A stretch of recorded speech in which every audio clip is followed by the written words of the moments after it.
Working. Okay, there we go. Sorry about that. All right, before I start here, I want to check my audio because last time nobody told me that my audio was way off. So I just want to check that real quick and make sure we're good to go on that. Because like I said, nobody told me last time that the audio was off. Make sure we're good to go on that. Because like I said, nobody told me last time that the audio was off. Still sounds like it's not right. But anyway, so glad you guys are here. And let me switch. Let me try that there, see if that makes a difference. But if you guys hear anything, because, I have a couple microphones here, one of them in my camera. Obviously, that's the one that's terrible. We don't want that one. And then I have this microphone here. This is the one we want to use. So, but again, before I jump in, I want to make sure this audio is working. So, but again, before I jump in, I want to make sure this audio is okay. Sounds good. So, of course, you guys have heard by now that there is another leftist shot. And of course, the left is all, they're crying about it and whatnot. And there's some people on the right that are too, and they're all talking about, we shouldn't delight in the death of the wicked and all that. But let me tell you something. There's a difference between delighting in the death of the wicked and being relieved that a threat has been neutralized. Nowhere in the Bible also does it tell us to virtue signal and pretend like we actually care about somebody that most of us realistically don't care about. You can go on social media and talk about how sad it is, so tragic and things like that. But you and I both know you don't mean it. Okay, you don't mean it. And we're not required to shed a tear for somebody like that either, by the way. Nowhere in the Bible does it say that we have to shed a tear for that person. Because that person was a scumbag. And him dying doesn't make it any better. Okay? Doesn't mean that it's, that all of a sudden now he's a good person. And we don't go off of people's professions, right? Just because he was a nurse. So what? What does that mean? It means nothing. That doesn't absolve you of your responsibilities, and it doesn't absolve you of the things that you do in public and your behavior. It's like the thief out there that goes robbing a store with a gun. Well, he was a physician's assistant. Well, so what? What does that mean? Should we just let him off the hook then? Is that what that means? It's absolute lunacy that as Christians, we continually go out there and virtue signal to appease a bunch of people who, by the way, given any chance, if what's that movie called? If the Purge were legal, these people would all show up at our front doors with guns in hand. Most of you probably wouldn't have that happen because they have no idea you're a Christian because you hide your little light under a bush or keep it in a safe space. But for those of us who are out there, believe me, if it were legal and they'd get away with it, these people would come to our houses and annihilate our entire families. And you want me to go out there and pretend like I want to be buddies with these people, that somehow loving them means that I have to befriend them? What are you, out of your minds? And this is why our ministry exists. Our ministry is here to cut through all this bull crap. It's to cut through these lies. It's to even out that teeter-totter, if you will, of just love, and nothing else. Trying to give the correct definitions of what things mean, not based upon the world's definition. We're not go out. When these people go out there and say love your neighbor, loving your neighbor means what? Most Christians don't even know where Jesus is quoting that from. Most people don't even know what loving your neighbor means. Okay, so stop pandering to these retards. Okay. You're so concerned, and the bottom line is the reason why most people pander them is because you're afraid of them, because you want them not to cancel you. So in other words, just what you do is you pretend like you're the loving care because you want to be seen as loving on their terms, right? You want to be seen as caring on their terms. Can you get mine? You want to be seen whatever. So you're doing it for self-preservation. You're not doing it to be holy. You're not doing it, to revere God. Be honest with yourselves. Do a little introspection, okay? Let's be real here. There's a lot of content creators out there that wear the mask of a Christian, but they're simply doing things to be edgy and be cool, and they simply want to make money. And look, good for you. You want to make money online? That's great.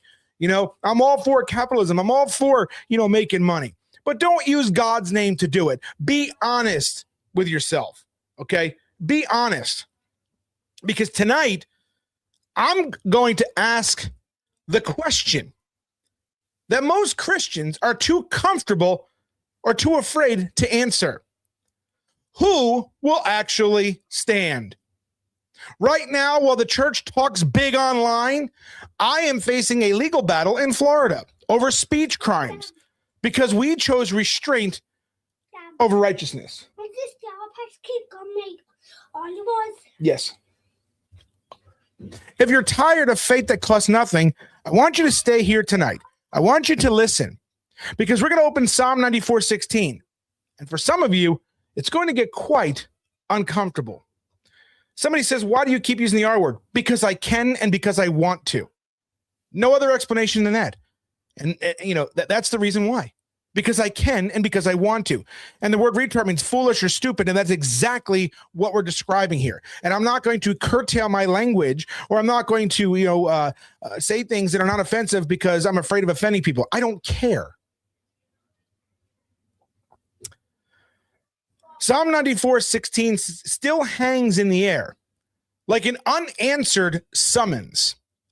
It says, who will stand with me against evildoers? Who will take his stand against those who do iniquity? Now, I asked that question. We read that verse, and every Christian out there is going to say, well, I will. And yet you look around and there's nobody standing anywhere except in the church with their hands in the air singing Kumbaya. But that's as far as most people take it. They're not standing with God against evildoers. Posting on Facebook is not standing against them. Because he asked the question twice, who will take his stand against those who do iniquity? That question exposes us more than it inspires us. Because most of us already know the honest answer. We like to think we're a threat to the kingdom of darkness. We say it, we post it, we preach it, but the truth is far more uncomfortable. The enemy is not confused by our talk. He's not intimidated by your language. He's not fooled by our online bravado. He knows most of us are all talk and no action. Now, before I go any further, I want you to understand something.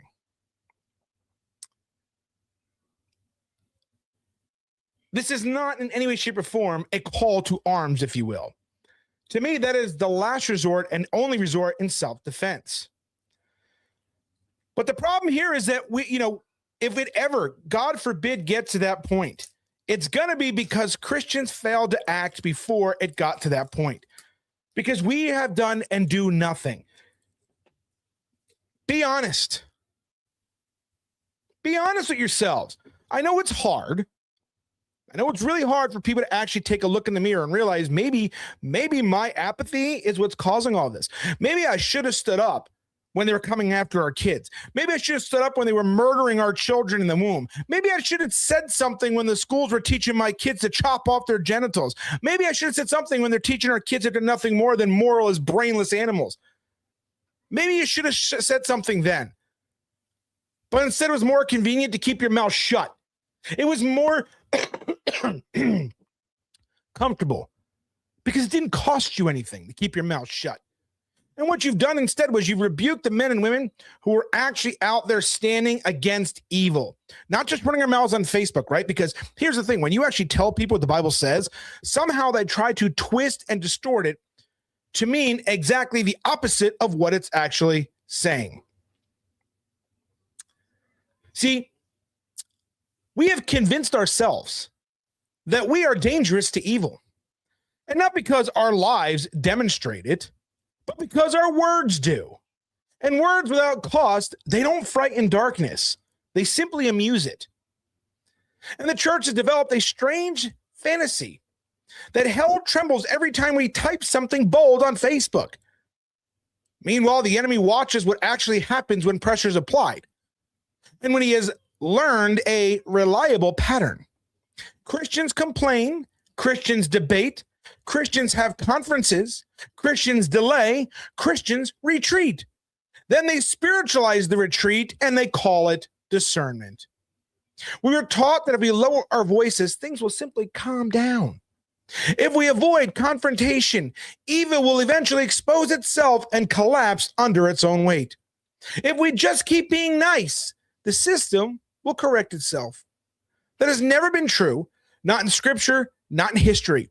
And you can try to look in the mirror and you could try to pat yourself in the back and you could try to convince yourself anything you want. But at the end of the day, you got to stand before God, just like I do, just like every person on the face of this earth has to do.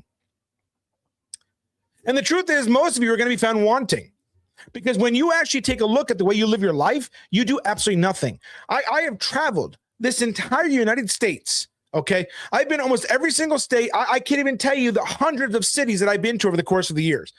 Drag queen story events, pride events, abortion clinics, all these things. And the one consistent thing I find is that the Christians, the churches, they don't show up. These things happen in your backyard and you do nothing. And you'll go online and bitch and complain about how it's happening in your neighborhoods. Well, what did you expect when all you do is, I'm going to go on Facebook and cry about this? And then you go and rebuke the men and women who are actually coming to your city trying to stop it, trying to protect your children. And then you want to go online and talk about how big and bad and bold you are, what you're going to do. You really think the enemy doesn't know you better than you know yourself? He doesn't go by your words. He goes by your inaction. Okay? Evil continues. And not because it's unstoppable. Evil continues because it's unopposed. And that is the central indictment of our moment right here, right now. You know, we all say we love Jesus. We say we would die for him. We say, I can't tell you many clips and reels and you know, whatever they're called, of all these pastors saying they're sold out for Jesus. They've surrendered. They're radical. But when obedience threatens our comfort, our income, our reputation, our access, our platforms, our sense of normalcy, suddenly we discover balance. Suddenly we discover nuance. Suddenly we discover reasons why now is not the right time. You see, it's easy to pound up on the stage and act like a retard on stage. And yes, I mean that in its proper context. It's easy to do all that. It's easy to act like a tough guy. There's a difference between acting tough and actually being tough. There's a difference between acting surrendered and actually being surrendered. There's a huge difference there. But you see, today's pastors have comforted people in the pews, have come from with the lie that all you got to do is come to church, give your 10% tithe, and you are good to go. You're going to make it in heaven. It's basically Catholic light. Come to church, give us your money, and you're saved. That's what the Catholic Church taught, right? Give us your money, do what we say, and you'll go to heaven. Nothing's really changed, has it? Every person who says, I believe in Jesus, calls himself a follower of Christ. They believe they're right, and you're wrong. Even though if you look at the biblical pattern and you read the Bible itself, you'll see who's right and who's wrong. It's not that difficult. You see, Jesus never warned us about losing our comfort, did he? He warned us about fearing the wrong thing. He said plainly, do not fear the one who can kill the body, but fear him who could destroy both soul and body in hell. Yet we fear being canceled more than judgment. We fear social loss more than disobedience. We fear inconvenience more than compromise. And guess what? The enemy knows it. I can't tell you the amount of times I hear Christians tell me how sold out for Jesus they are, how much faith they really have. And then when push comes to shove, it's, well, brother, I've got a job. I can't do these things. I've got a family to take care of. They've got every excuse. See, it's easy to say what you'll do in a situation when you don't actually have that situation to do it. It's another when the situation actually comes up. Then all of a sudden, that's when the excuses come out. I have faith in Jesus. Great, let's go preach. Oh, I can't. I got a job. You understand, right? And all of a sudden, I started getting this 10-minute explanation as to why this person can't, let me rephrase that, won't do anything. They're fearful while they claim that they're not fearful. They've convinced themselves that they're bold for Jesus, even though when it comes time to actually demonstrate or be bold, they show their cowardice and their excuses. And then if you dare call them on it, they will rail against you like you're the bad guy. It's insane. And the enemy knows it. You see, this is why evil advances so confidently. Evil has studied our behavior. Evil knows that most Christians and conservatives are not going to show up when it actually costs something. Why do you think cancel culture works so well? Because the enemy knows if you're threatened with any type of loss, you won't do anything. And you can look yourself in the mirror all you want. You can convince yourself of anything you want to try to convince yourself of. But the fact is, you convincing yourself of anything doesn't change the facts. The enemy knows this because he studied us. The enemy knows that you're not going to do anything when it actually costs you something. The enemy, and that's why you hate guys like me. You don't hate guys like me because we're making Christianity look bad. You hate guys like me because we're making you look bad. We're making you look bad because you look like an apathetic, weak little coward with your tail tucked between your legs, and you don't want that image. Instead, you want to be, I'm the loving one. I'm the bold one. I'm a prayer warrior. No, you're not. You're not. You're really no different than anybody else. See, evil knows we are deeply attached to our routines, to our safety, to our financial stability, our sense of control. See, evil knows that the threat of loss is usually enough to silence us. And it is, isn't it? Be honest with yourselves. See, instead, most people try to convince themselves the exact opposite.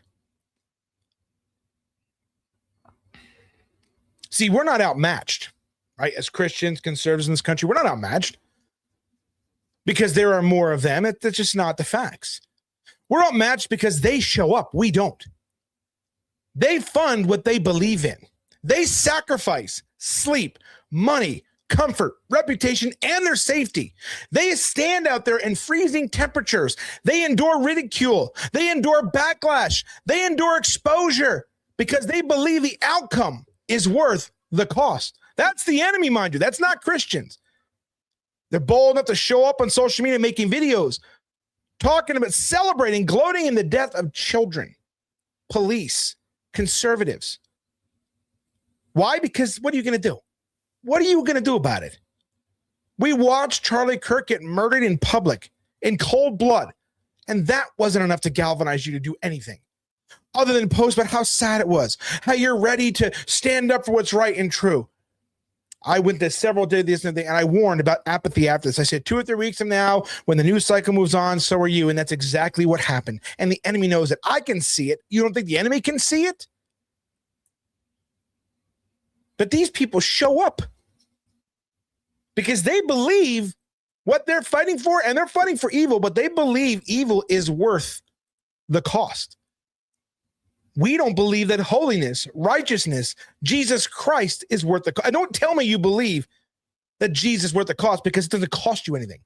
You've convinced yourself that you're doing the right thing, but if what you're doing doesn't cost you anything, well, you know, I lost 5 minutes doom scrolling and I made a Facebook post. Oh no. And somebody called me a bad name on Facebook. What are you going to go to therapy for that? They show up. They fight. They'll stand there. They'll stand out there in minus 20 degrees. Meanwhile, Christians hesitate to even stand against obvious evil when it appears in your own neighborhoods. We don't confront child exploitation at school board meetings. We don't. We won't confront perversion in our libraries and our public parks. We won't confront corruption in our city governments and our court systems. We won't even support those who do, unless there's a clear, tangible net benefit for us personally, right? See, we say we're the light of the world, yet we hide the moment darkness pushes back. And this is why the line bears repeating, because it explains everything. Pay attention here. Conservatives still believe power respects restraint. Evil does not. Restraint only works when both sides recognize moral limits. We are long past that point, folks. Evil does not interpret restraint as virtue. It interprets restraint as weakness. Silence is consent. Delay is surrender. Scripture has never once, anywhere, no matter how many times you read, you're never going to find this. It has never honored standing by. Judges records that God cursed those who stayed home while others fought. Read the book of Judges. God curses people who stay home while other people fight. Let me guess. That's the Old Testament, right? That's the Old Testament. And by the way, he didn't do it because they joined the enemy. He did it because they refused to oppose the enemy. God did not call them neutral. He called them guilty. I want you to think about that. I want you to really let that sink in here. If God cursed people who stayed home back then, what makes you think he's not going to curse you today? What makes you think he's not going to call you guilty for not opposing the evil? And don't say you're opposing them when you do nothing. Okay, sitting in church, getting all worked up because the pastor's talking about time to strap up your boots, get out there and do something. The church is it, the church is that. And yet you look at the churches and they don't do a damn thing. They do literally nothing but talk. See, those are people that have convinced themselves, right? They are hearers of the word. They are not doers. And again, the Bible warns us about that, but that's exactly what we see going on today.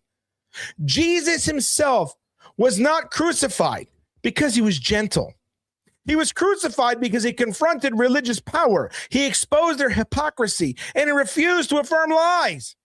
Matthew chapter 23 is not a misunderstanding of Jesus' tone. It is Jesus being obedient. And the early church understood this. They did not imagine themselves dangerous to Rome because of their words.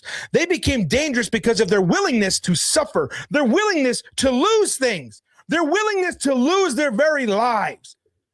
They were arrested, they were beaten, they were fired, they were disowned, they were imprisoned, and they were killed. Now, today, when that happens to a Christian, well, if you were more Christ-like, that wouldn't happen to you. Think about that. Think about that. Today, if you get arrested, like I've been charged with a crime in Florida for speech, there are Christians who say, well, Rich, they justify that. Now that's God punishing you. For what? So did God punish all those people back then? Oh, no, there's a difference. Oh, yeah, what's that? What's the difference? Were they nice? Did they just sit there and complain at home and do nothing about it? No, of course not. The argument's ridiculous and fallacious. That's why, it's anyway. Early Christians arrested, beaten, fired, imprisoned, killed. When one fell, when one of their brethren fell, others stepped in. They paid the price together. They didn't watch from a distance and applaud courage while protecting their own safety. We, on the other hand, we have perfected spectator faith. We admire courage from afar. Sort of. We praise sacrifice as long as somebody else is making it. Again, sort of. We say someone should do something and then quietly hope that someone is not us. And then when somebody does something, you rebuke them for doing it that way. You criticize them for doing it the way they do it when you do absolutely nothing. And I want to read something again. And I want to give you a quote from the speech called The Man in the Arena. And I say this is one of the, by Teddy Roosevelt. This is one of my favorite quotes here. It's not in the Bible, but it still applies. And this was sent to me by a brother in Louisiana when I went down there for the first time and stood against the drag queens, and he saw what was being done and what was being said about me for doing what I did. This is a famous speech. It's a quote by Teddy Roosevelt, and I want you to pay attention to this. It's called, "It is not the critic who counts. It is not the critic who counts, not the man who points out how the strong man stumbles, or where the doer of deeds could have done better.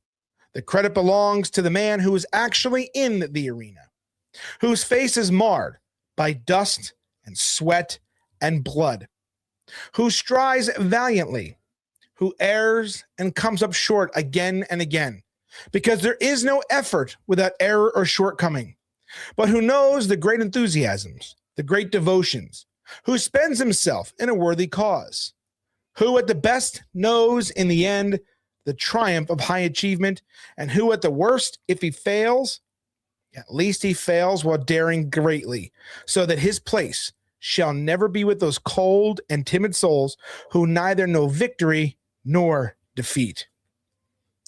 That is one of my favorite quotes of all time. And I think it describes us as a people perfectly.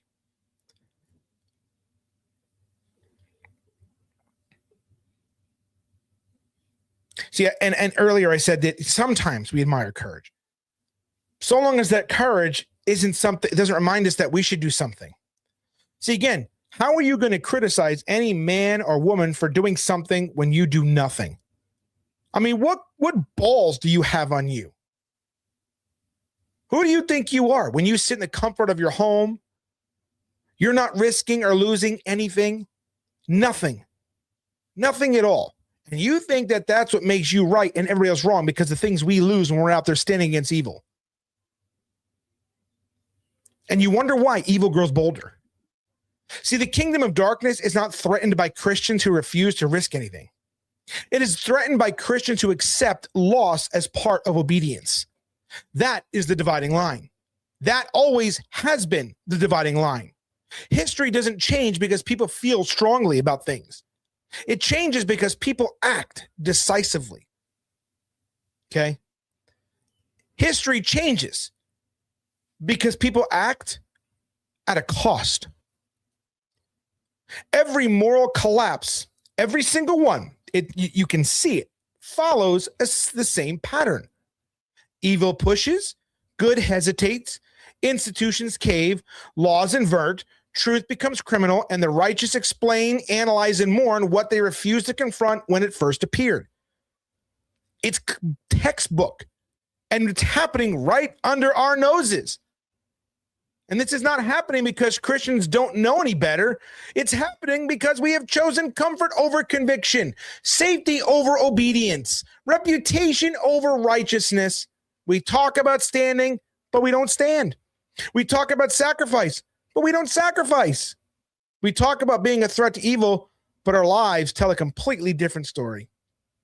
See, apathy, it's not caused by ignorance. Apathy is caused by comfort. People who are unthreatened can afford to be vague. People who are untested can afford to spiritualize their inaction. But Scripture never treats comfort as a virtue. It treats faithfulness as one. Now, Paul, he didn't tell Timothy that persecution might come if things go badly, did he? He said all who desire to live godly in Christ will be persecuted. He didn't say it might happen. And that's the key. If you're not persecuted, you're probably not living a godly life. And yet I find it's the Christian who criticizes persecution more than any other group out there. See, because evil will admit they're persecuting. They have no problem in it. They don't care. They glorify it. They make excuses and justifications for persecuting us. The Christians, on the other hand, they're the ones who see persecution and then blame God for doing it. Think about that. They're giving God credit for something the devil does. They're giving God credit, saying God is doing this. Because why? Because you don't do it that way, because you don't like so-and-so, and you think God is like your personal hitman, that God, whatever. That's blasphemy, my friend. Do you understand that? That is blasphemy. Calling good evil and evil good. Saying that that God is punishing good men and women because why? Punish. Really? And that when something bad happens to you, it's the devil, not God? That's blasphemy. But hey, what do I know? So this is not a warning for extremists, just to be clear here. That is a baseline expectation for believers, is what Paul was saying. So when Christians are shocked that obedience costs something, the issue is not persecution. The issue is preparation. See, history repeats the same lesson relentlessly. Societies don't collapse because evil is unstoppable. They collapse because good men decide it's not worth the cost to resist anymore. Evil always fills the vacuum left by cowardice every single time. And again, I know that some people may watch this and may say, it's not talking about me, and maybe I'm not. But take a look at yourself. Do you find yourself always finding excuses to justify why you haven't done really anything about anything? Have you convinced yourself that simply writing a couple paragraphs a couple times a week on Facebook are enough? Because they're not. I mean, seriously, Facebook controls the narrative, and your fight is on a platform that hates God, and you think that you're doing something. Really? Really? Come on. Let's be real. This is the pattern.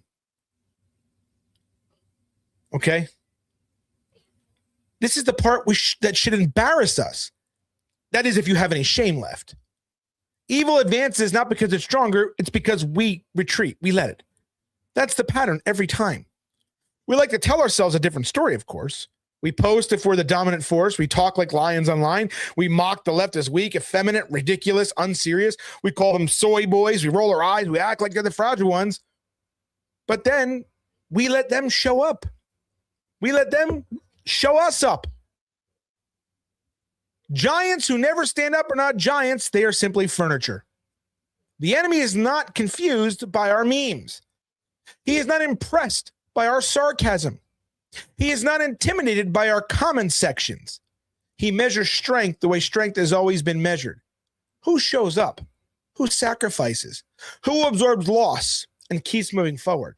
And right now, they're showing us up repeatedly. And this is something I know very well because lawmakers all across this country told me our side doesn't show up. They just don't show up. The enemy shows up, but our side doesn't. We don't show up. So our politicians, our lawmakers, the people who seek election and power, who are they going to listen to? You? Or the people that show up? I can tell you right now, it's the people that show up. See, the enemy will stand, like I said, in freezing temperatures. We stay home. They fund what they believe in. Can we argue about whether it's wise to give or not? They endure backlash, and we panic about optics. They accept being hated, and we fear being unfollowed. Then we still have the nerve to call them weak. The left wins because they show up. Christians lose because we spectate. And here is the truth that makes it even worse. You see, they know, the they-thems, they know conservatives, Christians, they're not going to do anything. No matter how much you bloviate online or how much you talk tough online, they know you're not going to do anything. They know you'll complain. They know you're going to post. They know that you'll threaten action, even if it keeps going. And they know that when the cost becomes real, most people are simply going to fold. They're not afraid of Christians who talk about strength but retreat at the first sign of loss. They're not afraid of churches full of people who sing about surrender but refuse to give up comfort. They're not afraid of believers who claim authority in Christ but won't risk inconvenience to exercise that same authority.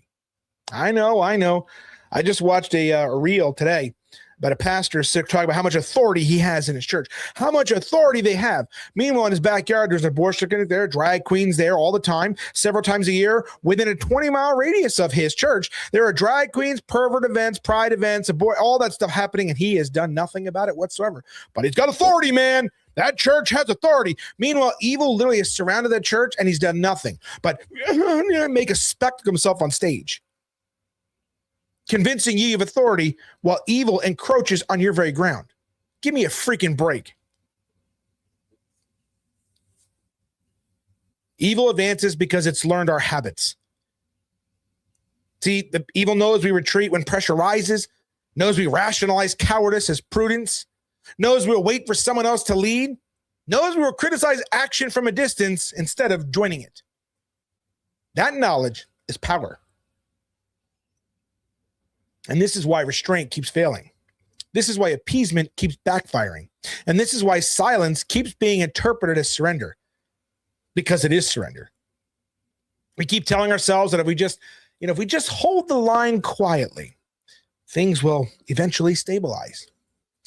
But evil doesn't stabilize. It expands. It fills every vacuum left by fear and hesitation.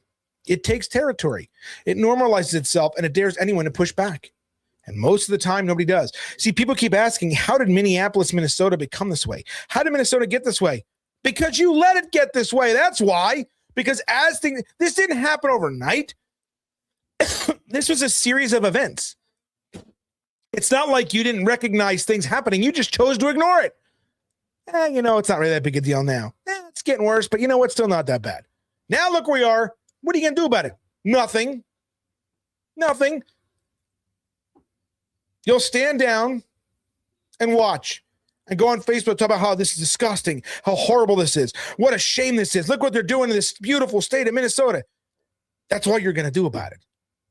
So how did it get that way? You know exactly how it got that way. You just ignored it.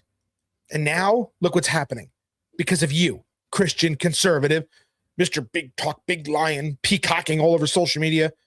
And yet you call these people all these names, soy boy and everything else, and yet they're the ones doing it. You're not. They're showing you up. We got all the guns. We'll do this. We'll do that. Blah blah blah blah blah. Then why aren't you doing it? Well, let me rephrase that. I don't want to be accused of calling for violence because I'm not.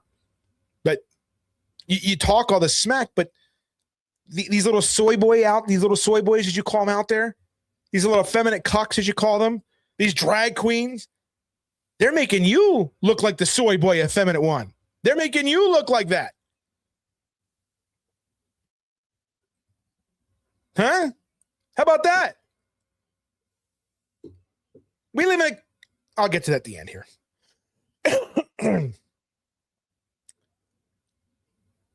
We keep telling ourselves, hold the line, it'll go away. Not going to work. We say, we're stronger, yet we let them outwork us. We say we're braver, yet we let them outlast us. We say we have the truth, yet we refuse to defend it at any cost. Strength that never acts, guess what? It's not strength. Courage that never risks isn't courage. And faith that never costs is not faith. And now we get to the part that nobody wants to admit because it exposes how complicit our passivity really has become. We're not just retreating from the fight. By retreating, we are enabling the enemy to write the rules of the fight. We are supporting Sharia law in this country because of our inaction. This is not hyperbole.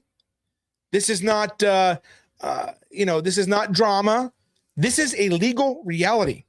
And I bring this up because never in the history of our country would this ever have been thinkable until today, because the enemy has gotten that bold. When Christians refuse to stand, we're not neutral. We are funding evil by default, no matter how much you want to tell yourself otherwise. We are legitimizing evil by our silence. And no, I'm not being silent. What are you talking about? I make reels and TikToks and things like that. Oh my gosh, you think anybody cares about that? You think your TikTok, whatever reels, you think that translates into real life? Look, I've got a huge following on Instagram. I got millions of people. You know what that means? Jack squat. It means nothing. It's just people watching videos. It has not translated into action. Social media stuff is not translating into real life. Why do you think these leftist retards, they're organizing and whatnot, doesn't happen on social media? They've got groups outside of it. They are not stupid. They know those platforms, how they work. We're the stupid ones. We're allowing this to happen. We're legitimizing evil. We're allowing evil to write laws, set precedent that's going to reshape our culture. And we're not even resisting. And I'm going to say this now again and again and again, knowing that nothing is going to change. Because I've given this type of message for years. While the drag queens when the drag queens first started, I was out there. Go back and look at the news. I was all over this country, Almost every time they had one somewhere, I was there. I've lost all my money because of it, giving it to other Christians, but it doesn't matter. It's a cost. I had to do it. I had to. Believe me, I could have said, no way.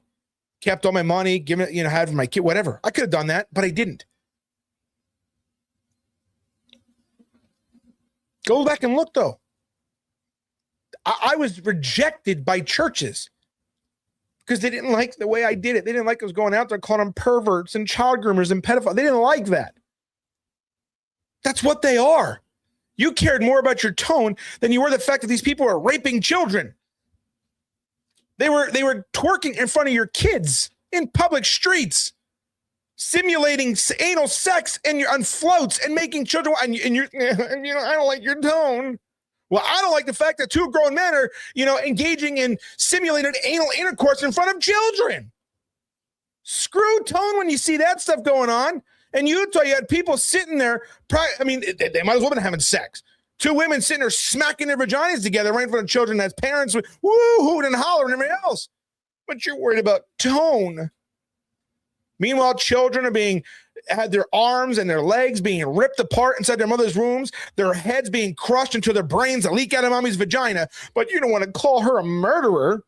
You don't think she deserves a death penalty? I do. I believe every woman who has an abortion, I believe every doctor woman should be given the death penalty. And so should you, because those are human beings. And if you kill a human being, the penalty should be death. That is a baby. That is a human being.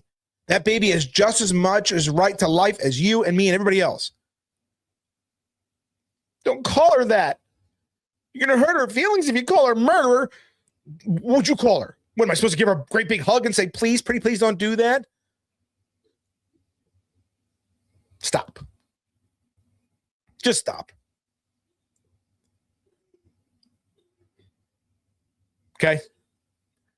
I'm going to talk about my situation in Florida because it's important, and if you don't like it, you don't have to listen to it.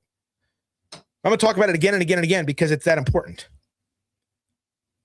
The Florida case I'm dealing with right now, they charged me with 2 crimes: disorderly conduct and interrupting a religious assembly.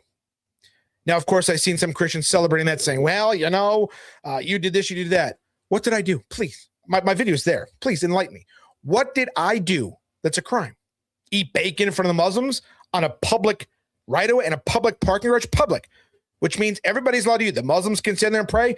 No one said they can't. No one said they can't meet up there. They can do. They have just as much a right to that street, that park garage, as I do.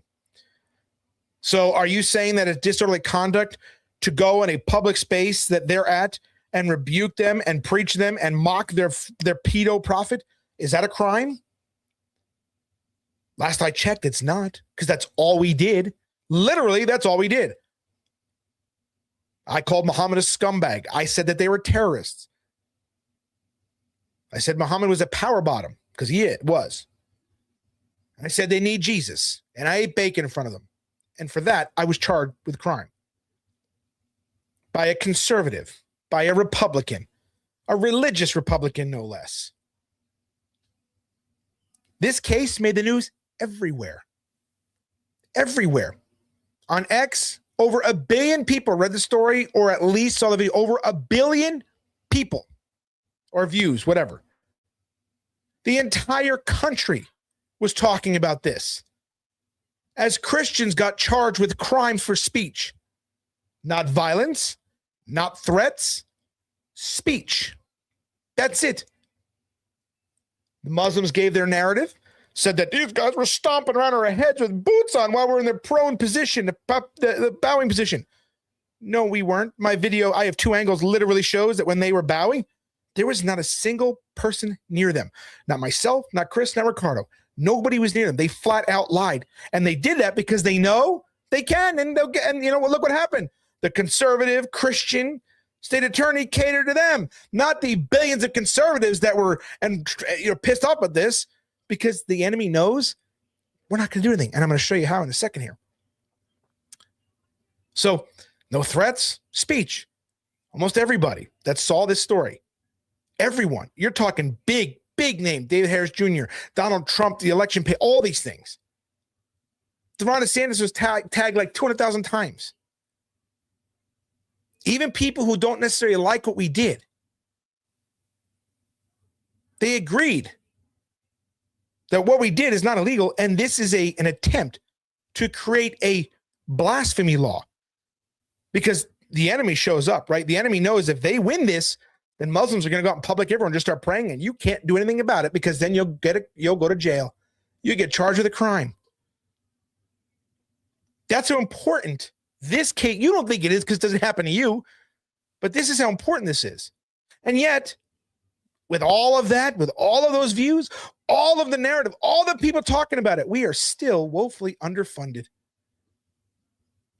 I personally I'm short by $2,000 to finish paying for all this, and I just don't have it. So what does that mean?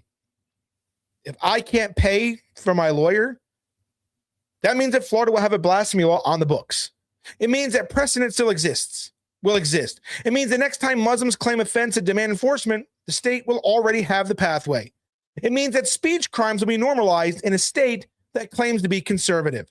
It means that the enemy will be emboldened because he watches what happens when Christians are pressured. Nobody came to our aid. I don't have a rich family. See, the enemy sees we retreat. We wring our hands, we talk, and do nothing. And let's be honest about the consequences here. These precedences will never be used to defend a Christian, will they? They're only ever going to go one way. Everybody knows that. The government knows it. Activists know it. Islamists know it. Because everybody knows Christians won't mobilize to enforce anything. It will only ever be used to punish Christians. That's how this works. And that's how lawlessness works. It does not apply evenly. It applies strategically. And you know what makes, like I said, what makes this even more vile is that the Ron DeSantis appointee, a woman who publicly, again, professes Christianity and conservatism, she's the one who made the decision to press charges and then publicly defended it. We're not punishing speech, we're punishing conduct. What conduct? We targeted a Muslim group? Yes, if you're going there to preach to somebody, they are specifically a target of that. We didn't go into a mosque. We didn't go into a building. We went outside in a public parking garage where they weren't even allowed to be in to begin with. They violated campus policies to be there. And the state, they're well aware of that fact. They just don't care because they see a group of Christians out there. They waited till the hoopla died down and then they charged us. Because they know at this point, we're not going to get funding. It's not going to happen. I've called for it several times. I got barely anything. Especially since this started. No one's helping me. And yet, this is a law that will create precedent. And yet, Christians, conservatives, whatever. Can't trust anybody. And the reason she's doing this is because she fears a group of terrorists more than she fears God. Because CARE and them have been declared a terrorist organization. And they're the ones who push for this. So even after the conservative backlash, even after DeSantis was tagged over 200,000 times on X, even after the national outrage, this was still allowed to happen. And we still wonder why America is going down the toilet. Really? We act surprised that lawlessness grows even when conservative Christians in power won't stand, won't hold the line, and will not fear God more than mobs. We act confused that the culture collapses when the church will not sacrifice. And the politicians we thought were on our side are terrified of backlash. This is not complicated. It's not mysterious. Evil advances because Christians retreat. We talk about standing, but we don't actually stand. We talk about sacrifice, but we don't sacrifice. We talk about being a threat to evil, but our lives tell a very different story. We say we love Jesus and we do anything for him, but we aren't willing to give up any comfort to stop evil. Jesus warned us about this. He did not say fear losing your status. He said fear God. Do not fear those who can kill the body, but fear him who could destroy both soul and body in hell. Yet we fear being canceled more than we fear disobedience. We fear losing things more than we fear losing integrity. We fear public shame more than we fear divine judgment. Psalm 94, it doesn't ask who will stand near God. It asks who will stand with God. Standing with God, well, it's never been symbolic. It has always been costly. So the question really remains unanswered and unavoidable. Who will stand with him against evildoers? Not who's going to comment, not who's going to agree, not who's going to what? I hear barking. Are they? Yeah. The new one? No, that's like an old small one. They like it. They're comfy. I heard that. Was that a hiss?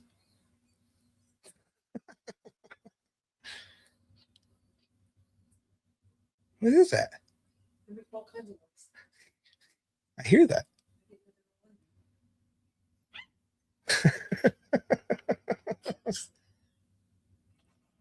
Oh. Back off, lady.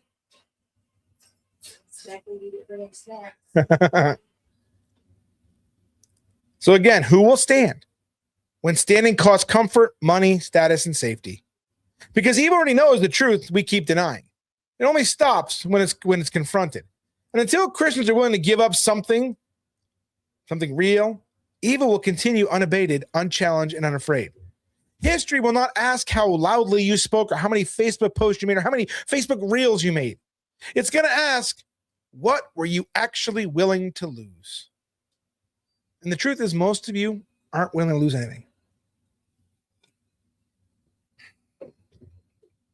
So I want to thank you for joining me tonight for this one. Beat this Florida case like a drum, because I cannot allow this to happen. Okay. We need every Christian should be like, whoa. But here's the thing about it. See, all those views, and look, everybody knew about it. I mean, you couldn't go anywhere without hearing about this thing. And the only amount of rate we raised on Go Gifts and Go was like what? I think $700 at the fees and something, whatever it is. I mean, I know they're trying to stop it because of the hate crime designation. Yet I've been saying for weeks now, hey, we need more money to pay for this. The lawyers aren't cheap. They're not free. I mean, shoot, go look at what's his name, Dan Brown, just to get the attorney. And I'm not going to talk about I'm just going to tell you what I need more of, but just to hire the guy was $4,500. I mean, we're making motion. I can't actually, I'm not going to talk about what we're doing, but we need to, I need everybody watching this. I need everybody to put in so I can take care of this and get this done, because I believe with a lawyer's help, with the lawyer we have especially, we can get this done.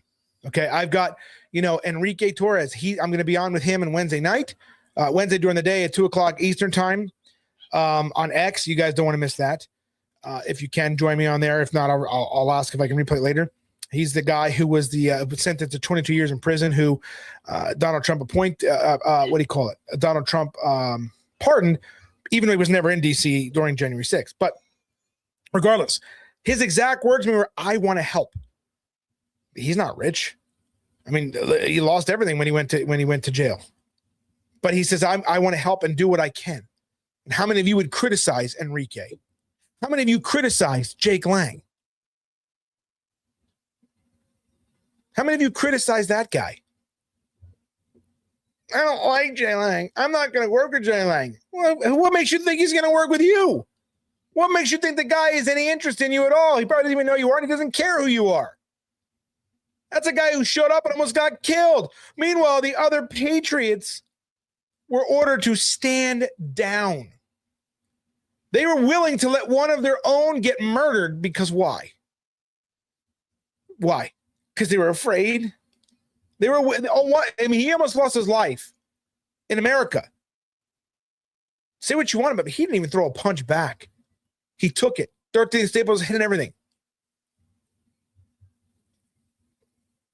That they were ordered to stand down when they're, it's crazy.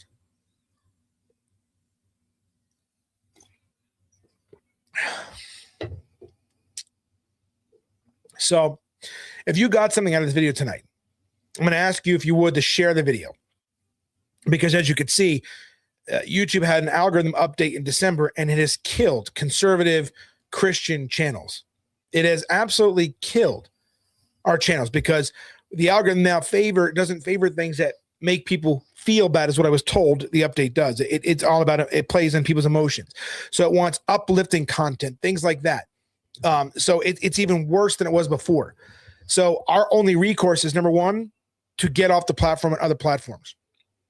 Now, I am on Rumble, but again, Rumble's a tough nut to crack because unless you're like a diehard, like MAGA guy person, which, you know, I am a MAGA person, but I'm not like a cultic about it. You know what I mean? Like I'm not going to, I'm not going to go insane, about it. I support it, but at the end of the day, Jesus is first and foremost in my life. It's Jesus first, America second. That's how it goes. So I do have it there. But again, unless you're like that, it's really hard to get anywhere on there because, street preachers aren't thing on Rumble, right? It's usually political commentary, things like that. I'm one of the only few that are on there doing this. So again, if we have Rumble there, follow us on Rumble. It's Warriors, the number 4 Christ, because like I said, this one's bad. And at some point I'd like to just migrate there completely and be done with YouTube at all. Completely. I mean, Facebook does not recommend my profile. It seems like every one of us got hit with that one last month as well. I still have it there. I'm still posting on there. I still got over 1 million views, even without being recommended, which is pretty good, but it's dropping. But my Facebook profile is Richard W. Penkoski Jr. You'll notice I'm standing there with a yellow shirt on. It says, drunks will burn in hell. So, give me a follow on there. Send me a friend request on there if you're on Facebook.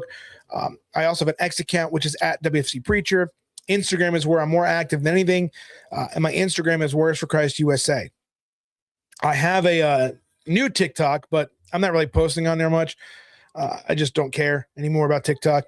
But it's also Warriors for Christ USA. So make sure you follow these platforms. But more importantly than that, because the platforms, we have to be less platform dependent. So that's where we have our website, warriorsforchrist.us. Bookmark the site. Now, again, I have been sick with the flu, so I haven't done anything to it, but sign up for the newsletter. I promise as soon as I get to 50 or 100 people, I'll start sending them out on a weekly basis. I'm going to start really writing again. I got Christian Journal, place marker right now for Christian Journal, getting ready to put that back up as well. But we're going to start doing that. I got to work on the back end of Warriors for Christ for our education segment, which is going to be more just completely Bible-based, Bible instruction, one-on-one, not one-on-one, but interactive, study guides, things like that. So there's a lot of work I have to do on top of dealing with this case in Florida.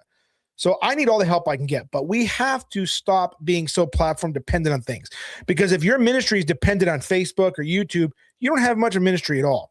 Look, I have been heavily shadow banned since 2020, something like that. And yet I'm still here. I'm still everywhere. People talk to me all the time, and it's not my own stuff either, because social media is not the real world. It's what we do in life. It's what we do in the real world. That's what matters. That's what makes the difference. So we have to stop being so dependent on these platforms that hate us and they hate God. So wordsforchrist.us. You go on the homepage right there. You click on there, join it. They put your email address down.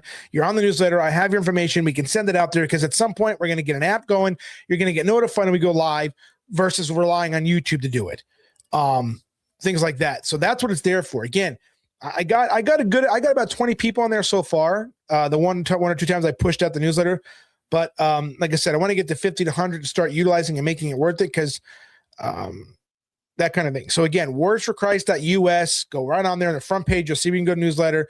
You see the members area. Don't do that yet because I don't have it set up yet. And unless you want to do it, you can, feel free. It's only like $10 a month, but there's nothing there yet. You can do it if you want to help with the ministry, but there's nothing there yet. But there will be. Just give it some time.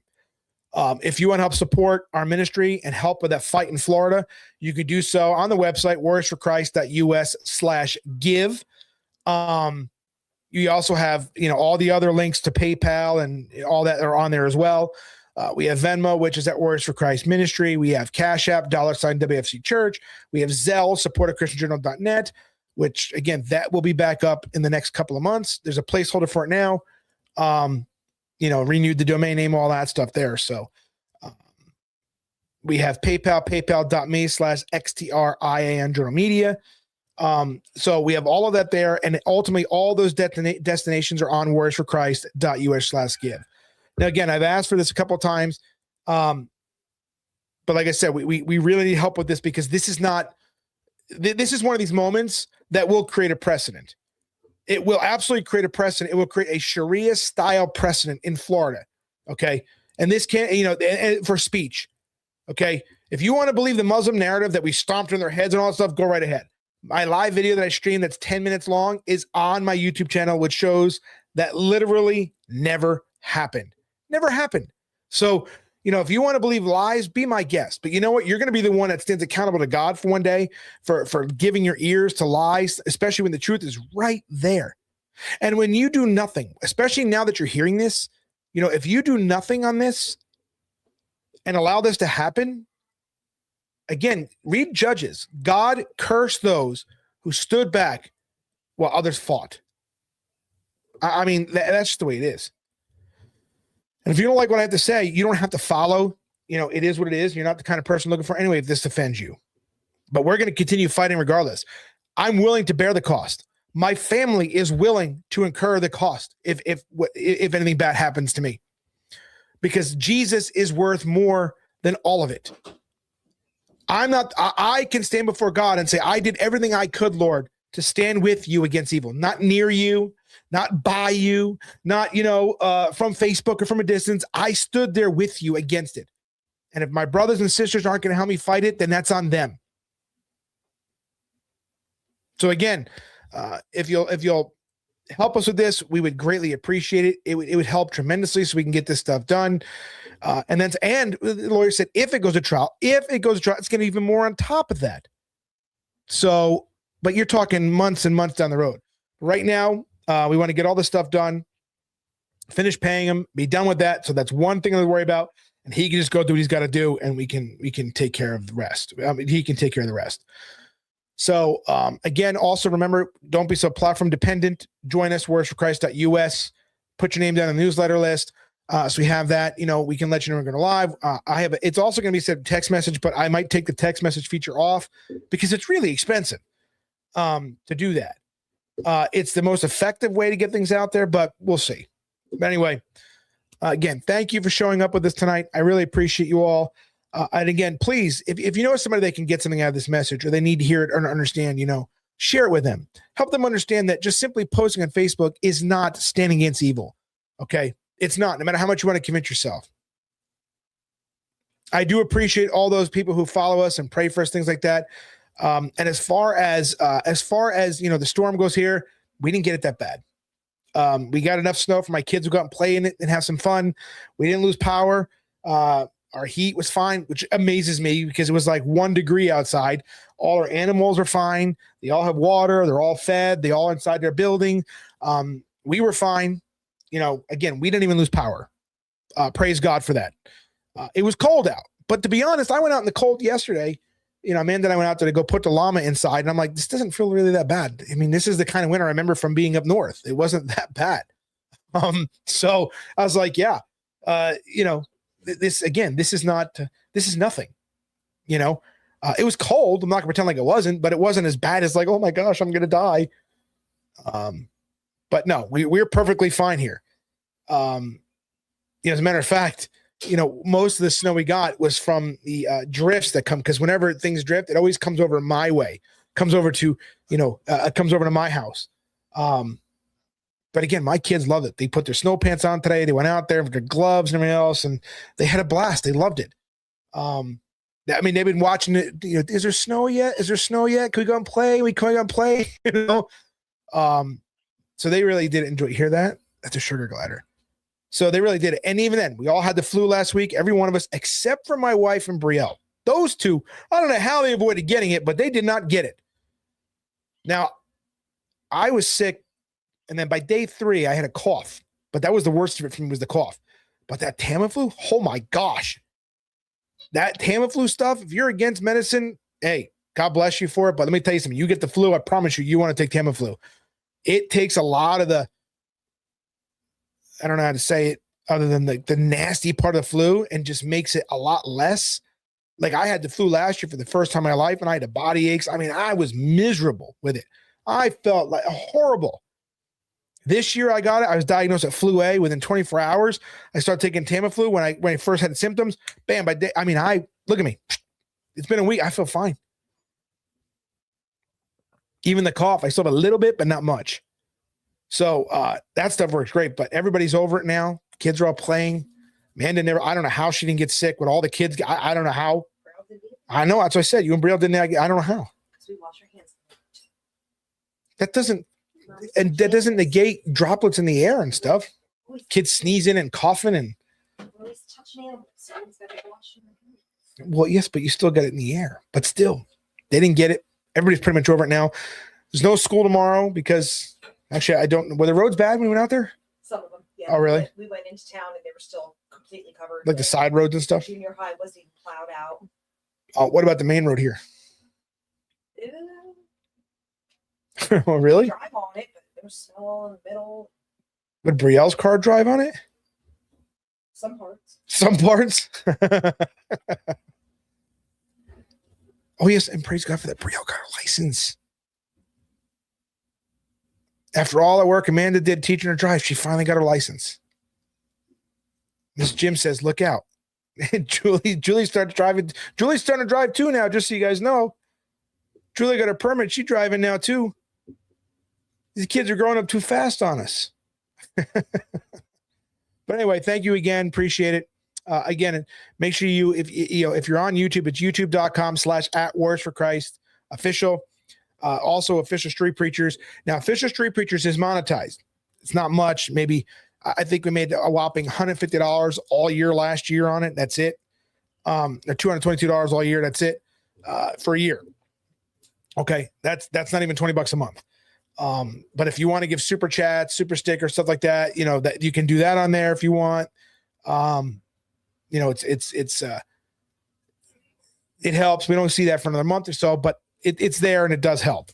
Or you can go on our website, worshipforchrist.us/give.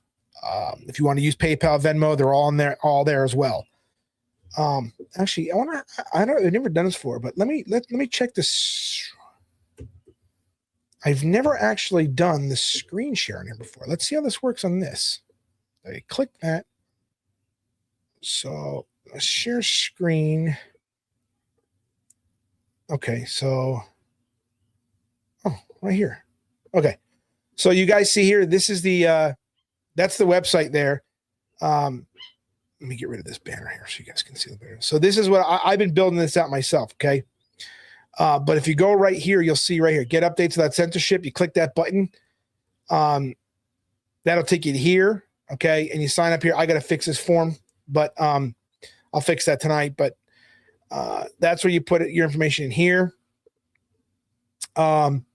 But like I said, we're working on all the stuff here. Members area, again, it's not finished yet, so don't do anything yet. But, this is where the members area will be. If you want to become a member, this is what that page looks like. But again, it's not finished yet. And here's the donate page here. Okay, so you can do your credit card here, all throughout here. And then you can do PayPal, CashApp, Venmo, and Zelle. It's all right here. So this is what I've been building out, working on. I don't know if you guys can see that, but that's what I've been trying to do. So it's all there and whatnot. So we appreciate the support. We appreciate any help you guys can give us on this. God bless you guys. Stay safe. Stay blessed. Again, Florida case precedent. Help us out. Subscribe to the channel. Join the website newsletter. And have a blessed week.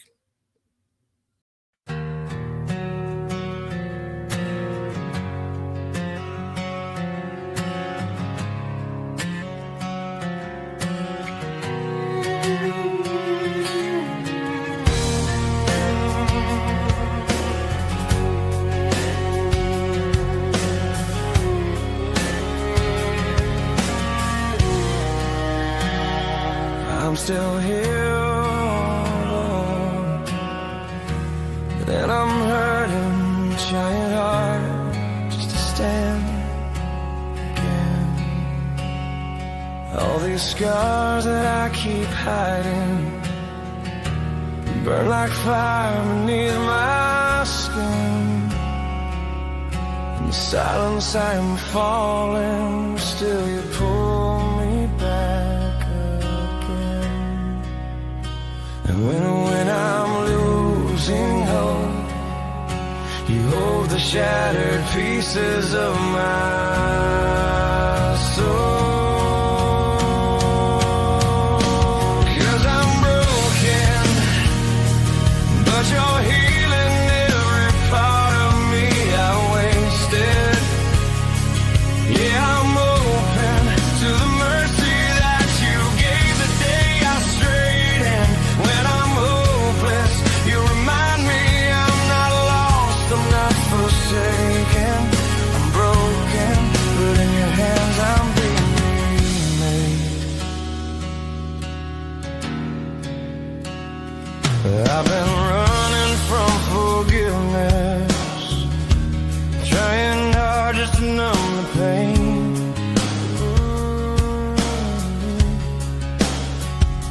And all the wreckage that surrounds me shows the cost of my foolish ways.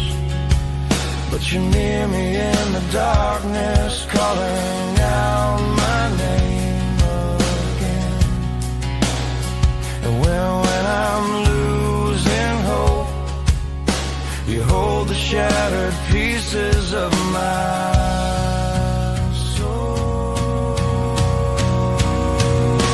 'Cause I'm broken, but you're healing every part of me I wasted. Yeah, I'm open to the mercy that you gave the day I strayed. And when I'm hopeless, you remind me I'm not lost, I'm not forsaken. I'm broken, but in your hands I'm being remade. Oh, and I know every time I fall, you pull me close. Every scar I hide, you still behold. And somehow you still call me your own. 'Cause I'm broken, but you're healing every part of me I wasted. Yeah, I'm open to the mercy that you gave